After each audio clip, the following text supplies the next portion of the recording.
जय Hind my dear students, कैसे हैं आप सभी लोग।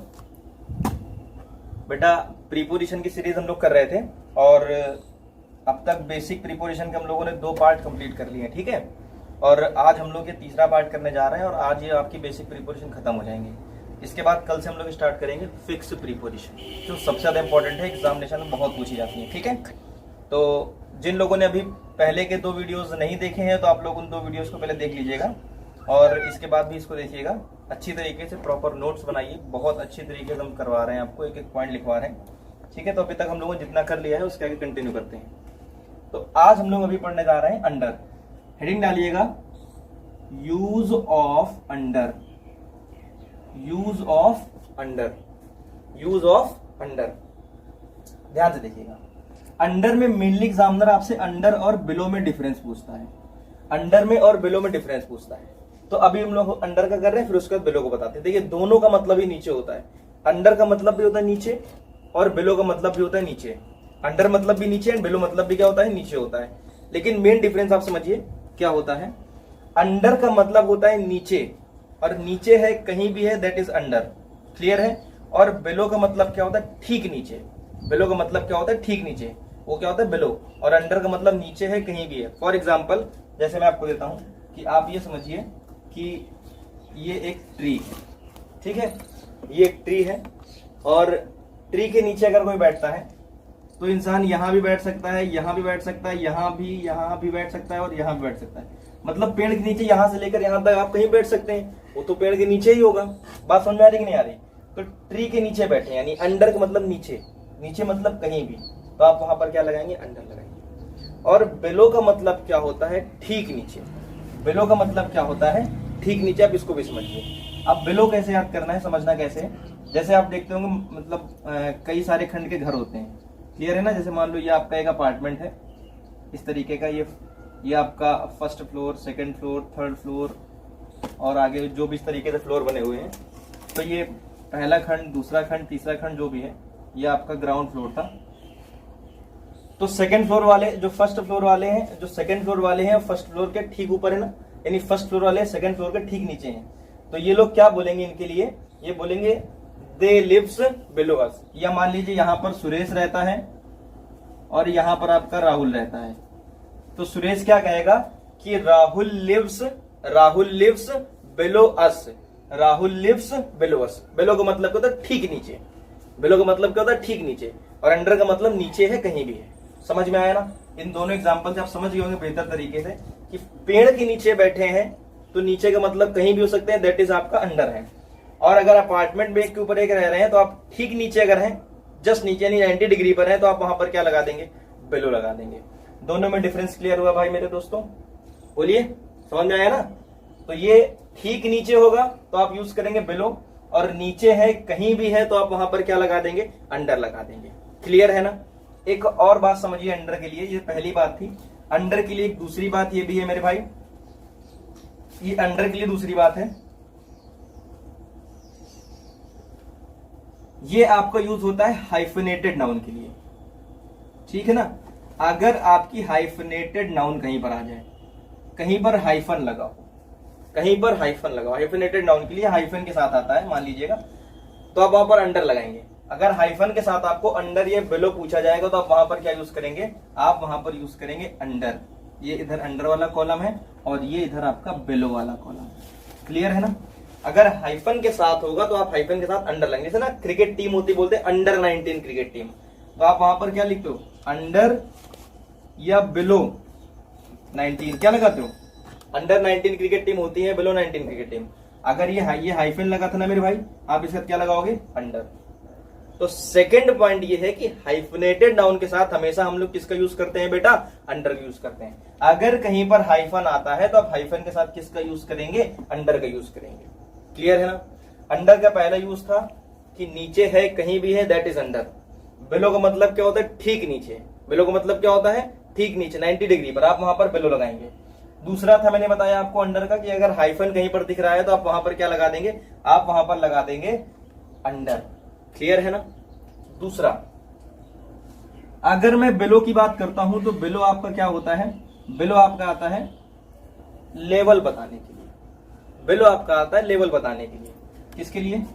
अच्छा, ये लेवल के लिए भी आता है, रैंक के लिए भी आता है, लेवल बताने के लिए आता है, रैंक बताने के लिए आता है। क्लियर है ना? इसको बताने के लिए बेलो यूज करते हैं। कैसे समझिएगा। अब इस समय क्या हो रहा है, काफी नदियों का जल स्तर काफी बढ़ रहा है ना। बिहार में जैसे बाढ़ आई हुई है, कोसी नदी काफी उफान पे, बिहार में बाढ़ आ गई है।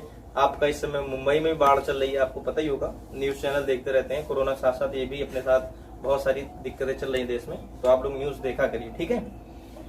तो लेवल और रैंक बताने के लिए भी हम लोग किसका यूज करते हैं? बेलो का। अब होता क्या है, आपने देखा होगा नदियों में मेरे भाई क्या होता है कि एक पत्थर लगा होता है या एक मीटर लगा होता है, मतलब कुछ एक वो लेवल बताने वाला होता है, जिसमें कुछ इस तरीके से एक रेड कलर का यहाँ पर मार्क होता है जो ये बताते हैं डेंजर मार्क।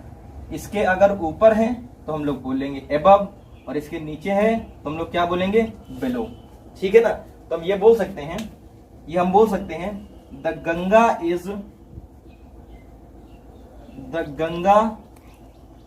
इज फ्लोइंग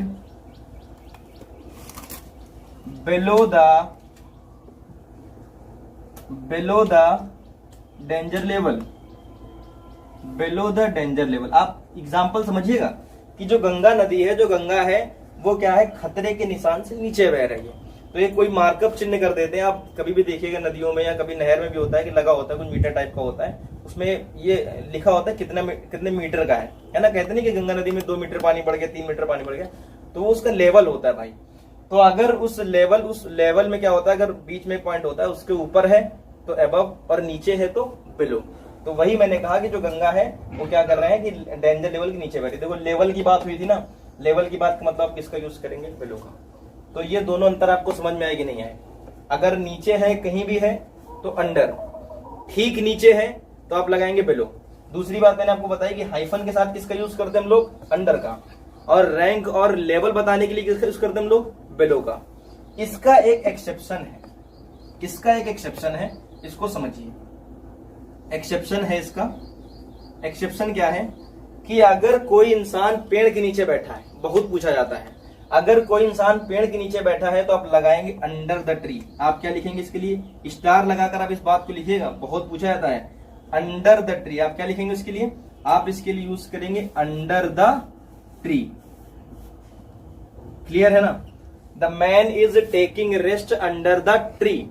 अगर पेड़ के नीचे बैठा है तो आप यूज करेंगे अंडर। लेकिन अगर बात करते हैं शेड की, अगर बात करते हैं शेड की, तो आप उसके लिए यूज करेंगे इन। क्या यूज करेंगे? इन। और इन लगाएंगे in the shade of tree. In the shade of tree यानी पेड़ की छांव।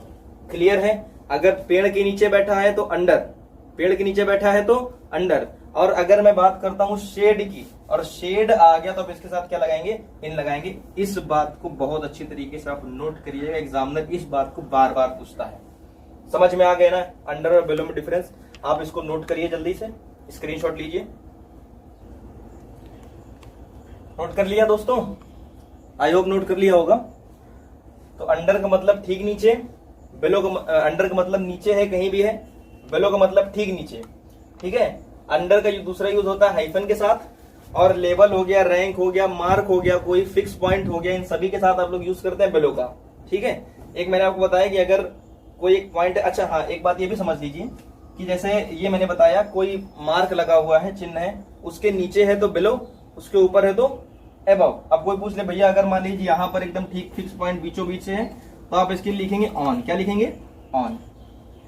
बिल्कुल मिड में है तो आप लिखेंगे ऑन, उसके ऊपर है तो अबव, नीचे है तो बिलो। क्लियर है ना? जैसे मैं बोलूं the Ganga is flowing on the danger mark. मान लीजिए आपका मीटर था, मान लीजिए आपका, समझिए इस प्रकार से, ये आपका मान लीजिए 10 मीटर कोई चिन्ह लगा हुआ है, बीच में ये 5 मीटर का है, इसके ऊपर कुछ है, इसके नीचे कुछ है, तो ये बीच वाला पॉइंट है तो आप इसके लिए यूज करेंगे ऑन। ठीक बीच में बह रही तो आप लिखेंगे the Ganga is flowing on the danger mark. अगर ऊपर है तो अबव द डेंजर मार्क, नीचे है तो below the danger mark. Clear है मेरे भाई? दोस्तों समझ में आया? इसको मैं रफ कर रहा हूं, अब अगली हेडिंग समझिएगा, इसको मैं रफ कर रहा हूं। ठीक है?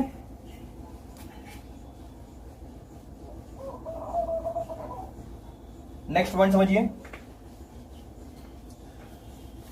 अगली हेडिंग डालिए, difference between above and over. Above और ओवर के बीच का डिफरेंस समझिएगा।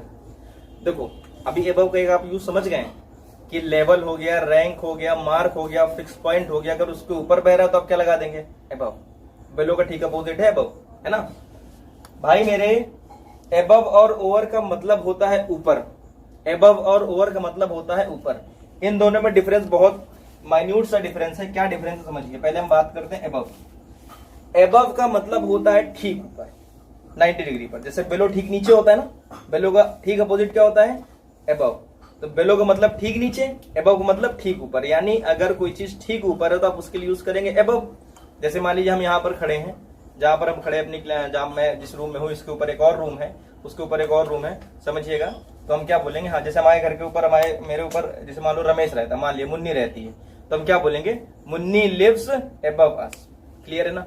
ठीक ऊपर है तो एबव, और ऊपर है कहीं भी है तो आप उसके लिए यूज करते हैं ओवर। सुनते रहिएगा, सुनने से सारी चीजें आपकी क्लियर होंगी। ऊपर है कहीं भी है तो आप क्या लगा देंगे? ओवर लगा देंगे। जैसे एरोप्लेन, मान लो हमारे ऊपर एरोप्लेन उड़ रहा है तो हम क्या बोलेंगे? The aeroplane is flying over या एबव माई हेड। आप क्या लगाएंगे? ठीक ऊपर तो है नहीं, ऊपर है तो आप वहां पर क्या लगा देंगे? ओवर लगा देंगे। क्लियर है? समझिए एग्जाम्पल से मैंने लिखा,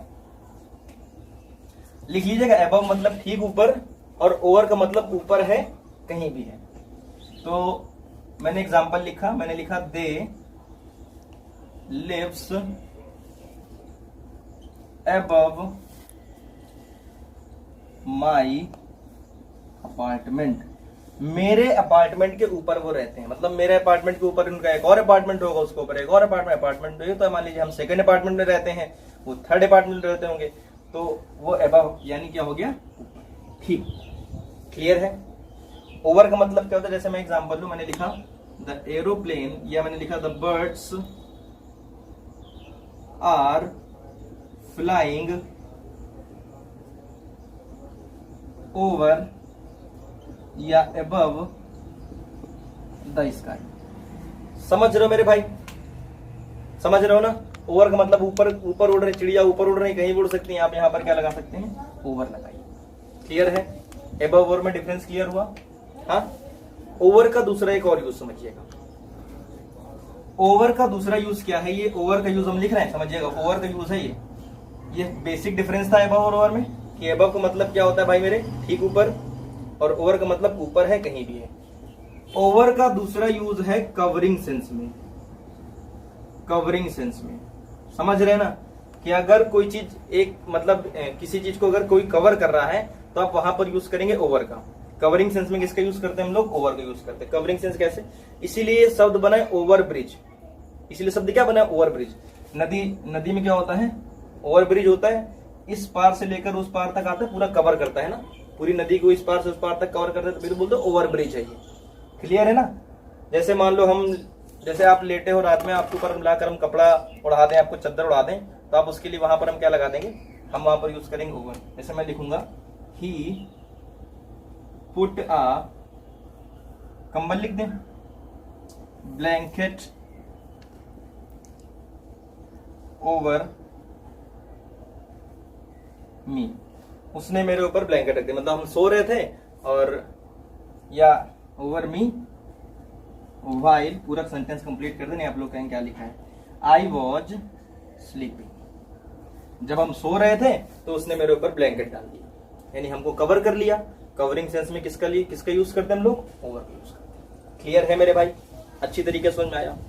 एबव का मतलब ठीक ऊपर, ओवर का मतलब ऊपर है कहीं भी है। क्लियर है ना? ओवर का दूसरा यूज मैंने क्या बताया आपको? कवरिंग सेंस में। ओवर एबव का दूसरा यूज क्या था? लेवल हो गया, मार्क हो गया, कोई फिक्स पॉइंट हो गया, कोई रैंक हो गई, इसके लिए आप किसका यूज करते हैं? एबव का। इन दोनों एग्जांपल को नोट करिए और इस कवरिंग सेंस को नोट करिए।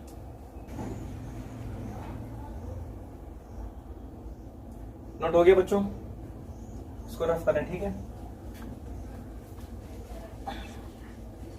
प्रॉपर नोट्स बनाइए आप लोग, ठीक है? आज इसके हम क्लास नोट्स पूरे जो मैं कराता हूँ क्लास में जिस तरीके से मैंने लिखाया है उसको हम टेलीग्राम चैनल पे डाल देंगे, ठीक है? आप लोग टेलीग्राम चैनल का डिस्क्रिप्शन बॉक्स में लिंक दे दिया गया है और स्क्रीन पे भी शो कर रहा है, आप लोग इसको नोट कर लीजिएगा, ठीक है? नेक्स्ट है आपका टू एंड फ्रॉम में डिफरेंस। टू और फ्रॉम में क्या डिफरेंस है?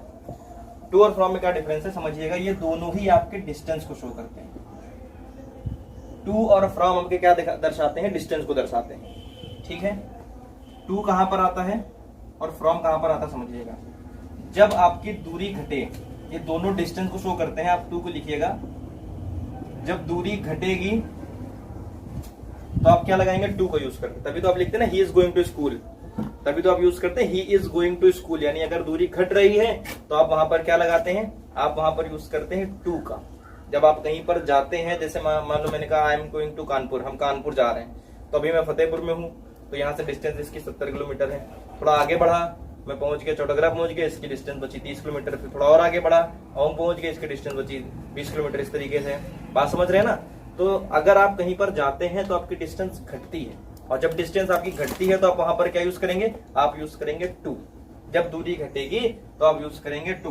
मैंने लिखा यहां से, मैंने एग्जांपल लिखा, he is going to Lucknow, वो लखनऊ जा रहा है, यानी लखनऊ जा रहा है, उसकी डिस्टेंस घट रही है, और डिस्टेंस घटने का मतलब आप वहां पर क्या यूज करेंगे? टू का यूज करेंगे। फ्रॉम का यूज कहां पर होता है भाई? फ्रॉम का यूज होता है जब डिस्टेंस हमारी क्या होती है? बढ़ती है। जब दूरी आपकी, जब दूरी लिखिएगा, जब दूरी बढ़ेगी तब आप किसका यूज करेंगे? फ्रॉम का। जब दूरी बढ़ेगी तो आप यूज करेंगे फ्रॉम का। फॉर एग्जाम्पल मैंने लिखा कि he is coming from USA, वो यूएसए से आ रहा है। अगर कोई इंसान कहीं से आता है, अगर कोई इंसान कहीं से आता है तो उसकी डिस्टेंस क्या होती भाई? उसकी डिस्टेंस घटती है, समझ रहे हैं ना। उसकी डिस्टेंस और बढ़ती है। मान लीजिए पहले, जैसे मान लीजिए हमने कहा कि I am coming from Lucknow, हम लखनऊ से आ रहे हैं, तो हम लखनऊ में थे तो हमारी डिस्टेंस 100 किलोमीटर थी। उसके बाद थोड़ा और आगे आ गए तो थोड़ा डिस्टेंस और कम हुई, थोड़ा और आ गया डिस्टेंस और कम हो गई, कानपुर आ गए तो हमारी डिस्टेंस 70 किलोमीटर बची। तो इस तरीके से हमारी डिस्टेंस की घट रही है। तो याद रखिएगा, दूरी बढ़ने के अर्थ में आप लगाएंगे फ्रॉम, दूरी घटने के अर्थ में क्या लगाएंगे?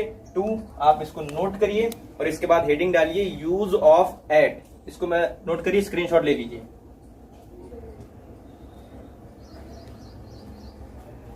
ठीक है, नोट हो गया बच्चों? हाँ, नोट कर लीजिएगा। दूरी घटेगी तो आप टू लगाएंगे और दूरी बढ़ेगी तो फ्रॉम लगाएंगे। वीडियो को शेयर करते रहिए, आप लोग शेयर नहीं करते हैं, ये हमारी आपसे एक शिकायत है, ठीक है।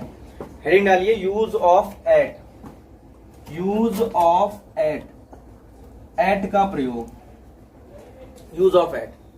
इसका पहला पॉइंट है स्मॉल प्लेसेस के लिए, छोटी जगह के लिए। स्मॉल प्लेस के लिए आप किसका यूज करते हैं? एट का। स्मॉल प्लेस के लिए किसका यूज करते हैं? एट का। जैसे मैंने लिखा कि he lives at a small village. छोटी जगह के लिए आप किसका यूज करेंगे? एट का यूज करेंगे। छोटी जगह के लिए किसका यूज करेंगे? एट का यूज करेंगे। दूसरा पॉइंट है इसका टेम्परेरी एक्शन। टेम्परेरी एक्शन को शो करने के लिए, टेम्परेरी एक्शन का मतलब जो अभी हमारा रिसेंट में काम चल रहा हो, है ना, जो अगर हमारा अभी रिसेंट में काम चल रहा हो तो उसके लिए हम लोग क्या बोलेंगे? एट लगाएंगे। जैसे मैंने कहा शी इज, हम मान लो उससे मिलने गए और वो खेल रही थी, मम्मी ने कहा कि वो खेलने गई है, तो आप बोलेंगे she is at play, she is at play. Clear है ना? टेम्परेरी एक्शन को शो करने के लिए आप क्या लगाएंगे? एट का यूज करेंगे, ठीक है। इसका नेक्स्ट पॉइंट सीखिए, थर्ड पॉइंट है इसका। थर्ड पॉइंट क्या है? टेम्परेचर को शो करने के लिए, टेम्परेचर को शो करने के लिए अगर कहीं पर तापमान दिखाया जा रहा है तो आप उसके लिए किसका यूज करेंगे? आप यूज करेंगे एट का। जैसे मैं लिखूंगा water boils at 100 degree Celsius. ये 100 डिग्री सेल्सियस क्या है? आपका तापमान है, टेम्परेचर है, और टेम्परेचर को शो करने के लिए आप इसका यूज करते हैं, आप यूज करेंगे एट का। क्लियर है? फोर्थ पॉइंट सीखिए इसका। इसका नेक्स्ट पॉइंट है रेट बताने के लिए, रेट बताने के लिए, समझ रहे हैं ना? रेट बताने के लिए जैसे मैं लिखूं कि मैंने लिखा कि मिल्क इज, एक सेकेंड, मैंने लिखा एग्जांपल आपसे कि sugar is at 20 rupees पर केजी। जो शुगर है वो 20 रुपए पर किलोग्राम है। तो ये मैंने रेट बताया। तो रेट बताने के लिए भाई किसका यूज करेंगे? ऐड का यूज करेंगे। क्लियर है ना? रेट बताने के लिए आप किसका यूज करेंगे? ऐड का यूज करेंगे। नेक्स्ट है, इसका नेक्स्ट पॉइंट लिखिए, 5वां पॉइंट, एज बताने के लिए, आयु बताने के लिए। आयु बताने के लिए भी आप किसका यूज करेंगे? ऐड का यूज करेंगे। मैंने लिखा he died at the age of 16। At the age of 16, वो 16 वर्ष की आयु में मर गया। He died at the age of 16। Clear है ना? He died at the age of 16, 16 वर्ष की आयु में मर गया। अगला पॉइंट है इसका 6th पॉइंट लिखिएगा, स्पीड बताने के लिए। स्पीड बताने के लिए, स्पीड बताने के लिए आप किसका यूज करेंगे? ऐड का यूज करेंगे। मैंने लिखा कि ही drives at the speed of 90 kilometre per hour. समझ रहे हो ना? ये स्पीड बता रहे हैं, और स्पीड बताने के लिए आप किसका यूज करेंगे? ऐड का यूज करेंगे। तो ऐड के लिए आपको 5-6 यूज समझ में आए। पहला यूज स्मॉल प्लेसेस के लिए, दूसरा यूज टेम्परेरी एक्शन को बताने के लिए ऐड का यूज करते हैं, तीसरा यूज टेम्परेचर बताने के लिए, चौथा यूज रेट बताने के लिए, पांचवा यूज एज बताने के लिए, छठवां यूज स्पीड बताने के लिए। आप इसको नोट करिए या स्क्रीनशॉट लीजिए।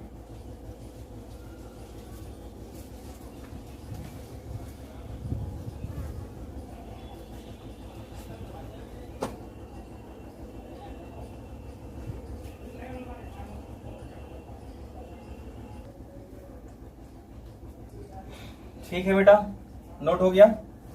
ऐड का यूज सारे आपको समझ में आ गया ना? स्मॉल प्लेस के लिए, टेम्परेरी एक्शन के लिए, टेम्परेचर के लिए, रेट के लिए, एज के लिए, स्पीड के लिए। एक और रह गया है, इसको भी नोट कर लीजिए। उसका एक और यूज था, एक और यूज रह गया है जिसको हम लोग बोलते हैं टाइम बताने के लिए। टाइम बताने के लिए, क्लियर है ना? टाइम बताने के लिए हम लोग करते हैं, जैसे मैंने लिखा कि he goes to school at 10:30 AM। वो 10:30 बजे स्कूल जाता है। फिर 10:30 आपका टाइम था ना मेरे भाई? तो टाइम बताने के लिए आप किसका यूज करेंगे? ऐड का यूज करेंगे। इसको भी आप नोट करिए, मैं रफ कर रहा हूं। और हेडिंग डाल लीजिए, हेडिंग डालिएगा आप लोग, अक्रॉस में, अलोंग में अंतर। क्लियर है? अब करते हैं।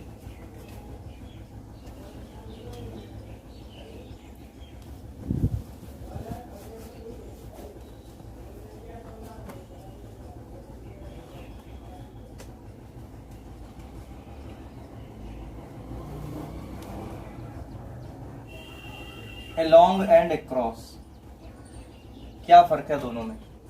अलोंग एंड अक्रॉस में क्या फर्क है समझिएगा।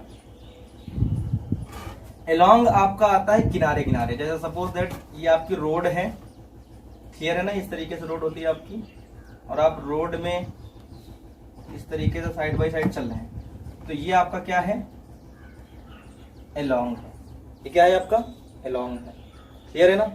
रोड में इस पार से कभी कभी आपने देखो ब्रिज देखा होगा, ब्रिज है ना, बीच में टनल टाइप का होता है। तो ये टनल कुछ इस तरीके से होता है, मान लीजिए कुछ इस तरीके से आपका टनल है ना? तो अगर आप इस पार से ये, इस पार से इस पार, ये क्या है आपका? अक्रॉस। अंतर समझ में आया भाई? अलोंग का मतलब क्या होता है? किनारे किनारे।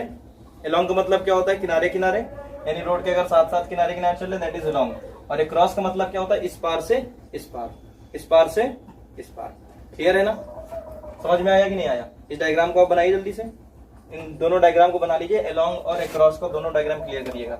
इस पार से उस पार, ये 3D शेप में है, ये 2D में। अंतर इतना है कि जो आपका अक्रॉस है वो 3D एरिया, मतलब क्या होता है? टनल टाइप का होता है, कवर्ड होता है, इस पार से इस पार, ये आपका है अक्रॉस। और अलोंग क्या होता है? रोड के किनारे किनारे, किनारे किनारे आप चल रहे हैं पटरी पर, दैट इज अलोंग। और इस पार से उस पार आए किसी टनल पे, किसी ब्रिज पे, वो आपका क्या होता है? ये होता है आपका अक्रॉस। क्लियर? इसको आप जल्दी से बनाइए डायग्राम दोनों। बेटा आपको समझ में आया अलोंग और अक्रॉस में? एक और इसमें होता है थ्रू। अब बहुत बच्चे देखिए अलोंग तो आप लोग कर लेते हैं कि अलोंग का मतलब रोड के किनारे किनारे आपको चलना है, लेकिन अक्रॉस में और थ्रू में बहुत कंफ्यूजन होता है। आप इनको समझिएगा, आप अच्छी तरीके से समझिएगा क्रॉस और थ्रू में क्या फर्क है। एक होता है क्रॉस और एक होता है थ्रू, ठीक है। दोनों ही क्या होते हैं, आर पार से दिखाते हैं अंतर। बस इसका मतलब क्या होता है, ये आर पार को शो करता है, ये आर पार को एक ओर से आर पार रख सकते हैं या एक ओर से दूसरी ओर को शो करता है, एक ओर से दूसरी ओर को आर पार को दर्शाता है। और इसमें क्या होता है, आर पार से होकर गुजरने की बात करता है, आर पार से गुजरने को दर्शाता है। एग्जाम्पल से बहुत अच्छे से क्लियर होगा। मैं अगर लिखूं, मैंने अगर लिखा कि there are many bridges across या थ्रू द गंगा, ठीक है। गंगा नदी में बहुत सारे ब्रिज हैं, आपको अक्रॉस और थ्रू फिल करना है। और एक और मैंने एग्जांपल लिखा कि आई एम पासिंग थ्रू या अक्रॉस अ ब्रिज। दोनों में वही बात है, दोनों में ब्रिज की बात करी गई है और आपको फिल करना है अक्रॉस या थ्रू। देखिए पहला वाला जो आपका सेंटेंस है, पहला वाला जो सेंटेंस है there are many bridges across या थ्रू द गंगा, आपको इन दोनों में फिल करना है। मैंने आपको ये बताया कि अक्रॉस का यूज एक ओर से दूसरी ओर को दर्शाने के लिए होता है कि इस पार से उस पार, उसमें कोई मूवमेंट नहीं होता, ना वहां से कोई गुजर रहा होता है। लेकिन अगर मूवमेंट की बात करेंगे, कोई इंसान वहां से गुजर रहा है, तो गुजरने की जब बात होगी तो आप वहां पर यूज करेंगे किसका, थ्रू का। अब देखिए पहले वाले सेंटेंस की मैं बात करूं अगर कि there are many bridges across या थ्रू द गंगा, गंगा नदी में बहुत सारे पुल हैं, इस पार से उस पार बहुत सारे पुल हैं, आपको पता है सभी को, है ना, बहुत सारे पुल हैं, लेकिन मूवमेंट की बात नहीं करी गई है। आप यहां पर क्या लगा देंगे, आप यहां पर यूज करेंगे अक्रॉस। लेकिन नीचे वाले सेंटेंस की बात करूं, आई एम पासिंग थ्रू या अक्रॉस अ ब्रिज, हम एक ब्रिज से गुजर रहे हैं। अब यहाँ पर पास कर रहे हैं ना, गुजरने की बात हो रही है, और अगर गुजरने की बात होगी तो आप यहाँ पर क्या लगा देंगे भाई मेरे, थ्रू लगा देंगे। अंतर क्लियर हुआ ना। अलोंग का मतलब साथ साथ, अलोंग का मतलब किनारे किनारे, अक्रॉस का मतलब क्या होता है, अक्रॉस का मतलब आर पार को दर्शाता है, अक्रॉस क्या होता है, आर पार को दर्शाता है। और इस ओर से उस ओर, यानी आर पार में अगर मूवमेंट हो रही होगी, इस पार से उस पार अगर कोई चीज गुजर रही होगी, देन आप वहां पर क्या लगा देंगे भाई, आप लगा देंगे थ्रू लगा। क्लियर है ना, क्लियर है बच्चों, अच्छी तरीके से नोट करिए इस बात को। अलोंग हो गया, अक्रॉस हो गया, एक और शब्द है उसको हम भी आपको क्लियर समझा देते हैं। एक शब्द होता है अलोंग विद, अलोंग विद, ये अलोंग के साथ काफी कंफ्यूज करता है, ठीक है। जैसे मैंने कहा, इसको पहले नोट करिए, फिर हम अलोंग और अलोंग विद में भी अंतर समझा देते हैं। चलिए इसको हम रफ कर रहे हैं, आपने नोट कर लिया होगा, ठीक है। एक क्रॉस का मतलब आर पार होता है, और अगर गुजरने की बात होगी, कहीं पर पासिंग होगी, इस पार से उस पार होगा भाई मेरे, तो आप वहां पर यूज करेंगे थ्रू। अब एक और था अलोंग, मैंने बता दिया, अलोंग का मतलब होता है किनारे किनारे, अलोंग का मतलब होता है किनारे किनारे। अलोंग में और अलोंग विद में बच्चे कंफ्यूज होते हैं, आप उसका भी एग्जांपल से ज्यादा बेहतर समझ पाएंगे। अलोंग और अलोंग विद, इन दोनों में बहुत स्लाइट अंतर है, आप समझिएगा। मैंने कहा कि I was walking along the street, street मान लीजिए, अच्छा रोड लिख दे, ज्यादा समझ में आएगा। I was walking along the street, हम रोड के किनारे किनारे चल रहे थे, यानी किनारे किनारे की बात होगी तो आप वहां पर क्या यूज करेंगे भाई, आप यूज करेंगे अलोंग। अलोंग विद होता है ये किसी के साथ, किसी पर्सन के साथ, इसका मतलब होता है साथ साथ। क्लियर है ना, इसका मतलब होता है साथ साथ, इसका मतलब क्या होता है, साथ साथ। देखिएगा मैंने लिखा कि राम